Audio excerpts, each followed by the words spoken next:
সমুদ্রের তলায় এক শহর, 1000 বছর আগের তৈরি, প্রযুক্তিতে অত্যাধুনিক।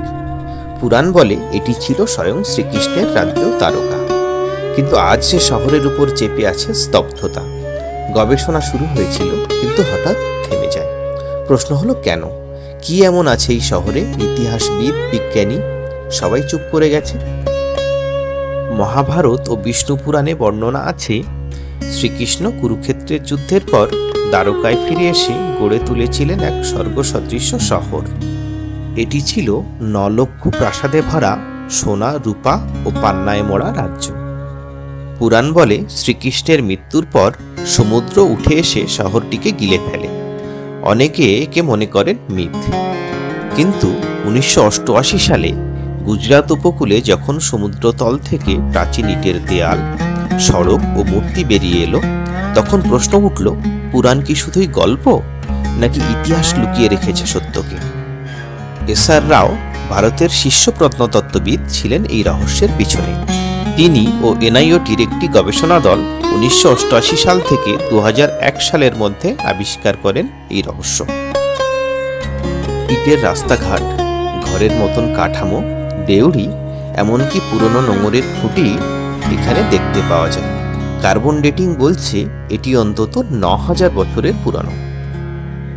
অর্থাৎ হরপ্পা বা মহেঞ্জোদারো নয়, এটি হতে পারে পৃথিবীর সবচেয়ে প্রাচীন সভ্যতা। গুজরাতের বেত উপকূলের কাছে সমুদ্রের নিচে এই শহর। স্যাটেলাইট স্ক্যান ও সাবমেরিন ফুটেজে পরিষ্কার দেখা যায় জ্যামিতিকভাবে নিখুঁত দালান কাঠামো ও রাস্তার নকশা।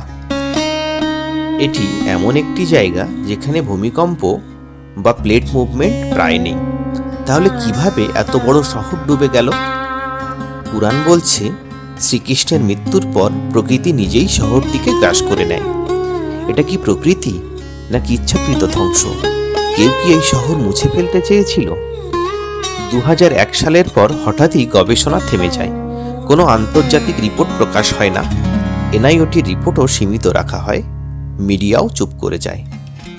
কিন্তু কেন? কারণ এই শহর যদি সত্যি হয়, তাহলে বিশ্বের ইতিহাস বদলে যাবে। ইউরোপ নির্ভর সভ্যতার ধারণা ভেঙে যাবে। ভারতের ইতিহাস শুধু 5000 বছর নয়, 9000 বছরের পুরনো প্রমাণিত হবে। তখন পশ্চিমা ঐতিহাসিক গোষ্ঠী বা পাশ্চাত্য সভ্যতার মুখোশ খুলে পড়বে। সম্প্রতি কেউ আর দ্বারকা নিয়ে কথা বলে না। মিডিয়াও চুপ, গবেষণা নেই। যেখানে পিরামিড নিয়ে 1000 গবেষণা, সেখানে বিশ্বের সবচেয়ে পুরনো শহর নিয়ে কেন এই নীরবতা? হ্যাঁ, ডিসকভারি চ্যানেল বা গ্রাহাম হ্যান্ডকুকের মতন কেউ এই নিয়ে কথা বলছেন সত্য, কিন্তু মূল ধারা একেবারেই নীরব। Archaeologist doctor S R. রাও এই নিয়ে the lost city of Dwarka নামের একটি বই প্রকাশ করেন। তার মতে এই স্থানটি প্রাচীন দ্বারকা শহর হতে পারে, যা মহাভারতে বর্ণিত আছে। ইংরেজ লেখক এবং গবেষক গ্রাহাম হ্যান্ডকক তার বই underworld the mysterious origins of সিভিলাইজেশনে দাবি করেন, ভারতীয় উপকূলে এমন একটি ডুবে যাওয়া শহর আছে যা প্রাচীন সভ্যতার ইঙ্গিত দেয়।